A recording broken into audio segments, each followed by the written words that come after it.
This morning in Patty's garage, I'm laying out all the components that I'm going to use putting the backing plate over on Scarlett's 948 motor. And just to recap some of the major components, we have the backing plate itself. This will be face down. I've already pre-painted it so that any of the outer edges that will actually be showing will already be painted. This is the side that will go to the transmission. So that's all prepared. This is the part that will face the engine. This little cup will cover up the oil pump. So I'll need to be putting down some gasket sealant, and we have our gasket. There we go. Get our gasket will be then applied to that. I've got some new grade 8 bolts and grade 8 washers. We've got our tools laid out. I'm going to be using gasket seal on this project. There's also Permatex gasket dressing. This is it says compares to Hylamar Universal Blue. That was also an option, but we've got a lot of area to cover, and I'm gonna be using gasket seal on this project. And then we've got some clutch alignment tools, torque wrenches, and so forth. So I think we're all set up to get this project underway. First thing to do is apply some gasket seal. And this gasket seal comes with a little, back in the day when we used to polish shoes, there were some liquid shoe polishes that had this little kind of a dauber on there. I'm going to use this kind of a dollar store foam brush and be applying it with the brush. So for this particular job, I like the brush. It kind of covers a wider area, gives just a little bit more control. Gasket seal is a clear sealant, and actually has kind of a nice smell to it. So with this, we'll just apply that to the areas that the gasket will be going on. We don't have to apply a lot.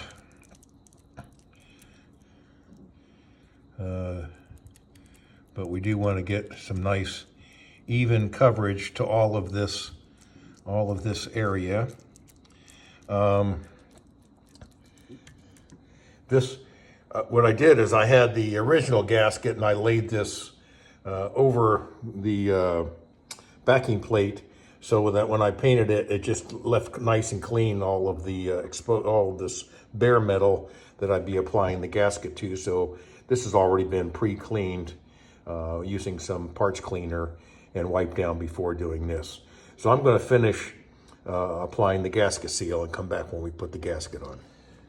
I've got the gasket sealer now applied to all of those bare metal parts.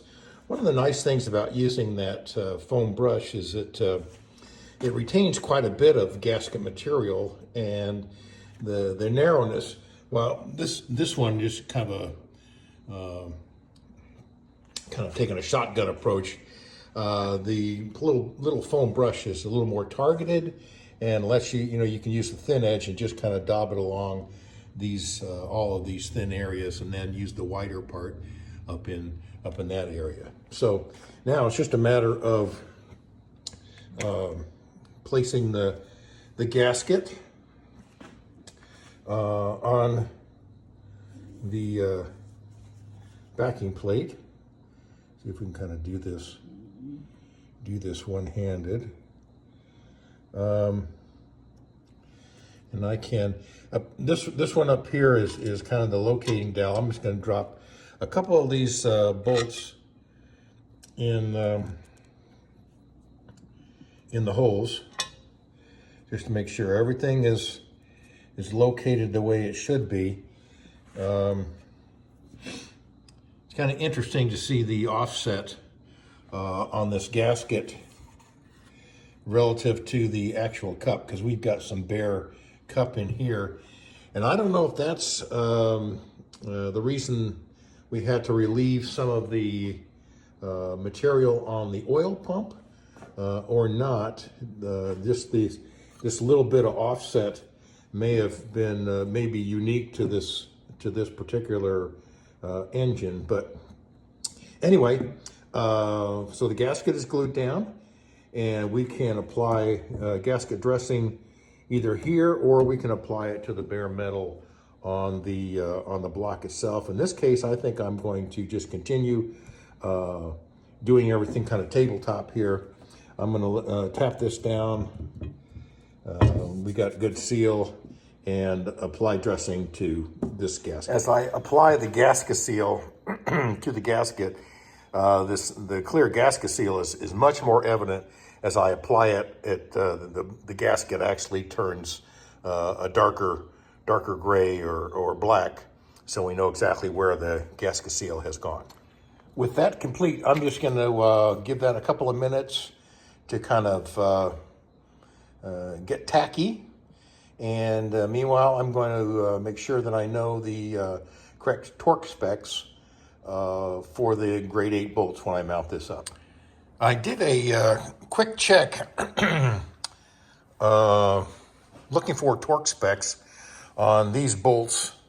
These are 1/2 inch, and I'm not finding any really good results. There's not in the shop manual, but looking online, it appears that the common wisdom, if you will, on these is approximately 40 pounds for these bolts. So that's what I'm going to be using, and we'll get this fitted up and get those bolts started.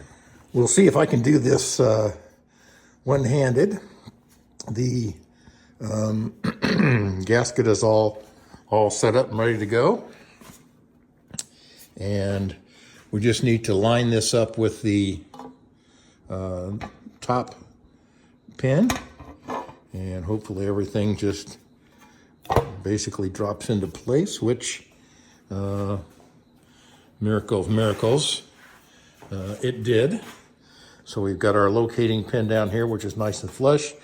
This one sits a little proud because eventually the transmission will also use that as its pilot bolt. I've now got all of the mounting plate bolts in place.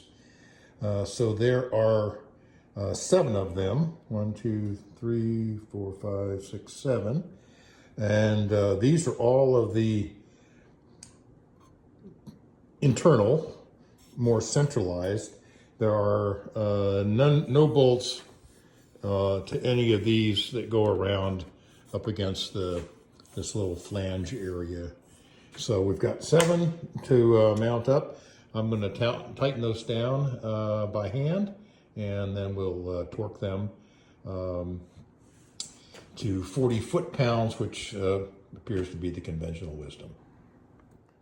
Okay, let's see if we can nip a couple of these off. I'm going to, we'll start with this one that's most centralized and see if that'll will come into torque easily enough for me.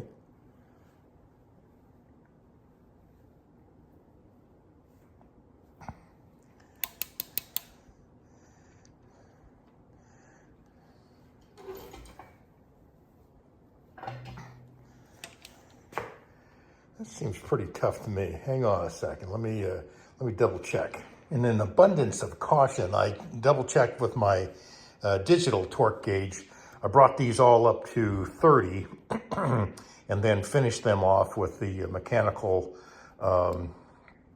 click style torque gauge for a consistent 40 pounds on each one.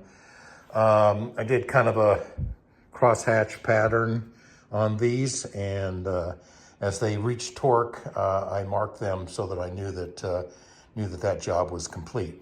So the mounting plate is on. The next step will be to mount the flywheel and pressure plate and clutch plate, so forth. But before I do that, I want to remove the old pilot bushing. I think I've got one over here. So this is the little pilot bushing, and it will go down in there, but I need to remove the old one first. You can probably maybe see, we'll have to double check when we get it out of there. This one looks thicker to me, thickness of the wall, as opposed to the one that's in there. But while we've got this job done, we're definitely going to replace the pilot bushing. And I've got an old shaft, output shaft from the transmission, and this is where that pilot bushing, that's where that pilot bushing will go. So, and I'll be using this as I took this out of the old transmission because we have a new rebuilt transmission going in. So I dismantled the old one just to basically see what makes it tick. So we'll be using this, this is a tool to insert this pilot bushing and just double check that everything is working. I've also got the plastic style tool to center the clutch plate. So belt and suspenders on this job. So that'll be our next job, is to install the pilot bush.